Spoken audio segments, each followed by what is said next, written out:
আসসালামু আলাইকুম রহমতুল্লাহ। সকলেই অবগত হয়েছেন ইতিপূর্বে 10টা 30-এর দিকে প্রচণ্ড রকম একটা ভূমিকম্প হয়েছে। আল্লাহ পাক সুবহানাহু ওয়া তাআলা ওয়াদা করেছেন কিয়ামত হবে শুক্রবারেই, তার একটা নমুনা স্বরূপ আজকে ভয়ঙ্কর একটি ভূমিকম্প।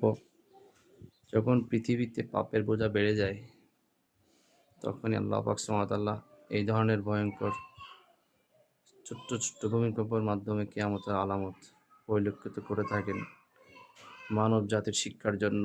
তথাপিও মানব জাতি শিক্ষা গ্রহণ করতে পারেন না। এত পরিমাণে পাপ পঙ্কিলতা বেড়ে গিয়েছে, যার কারণ আজকের ভূমিকম্প তার একটা নিদর্শন।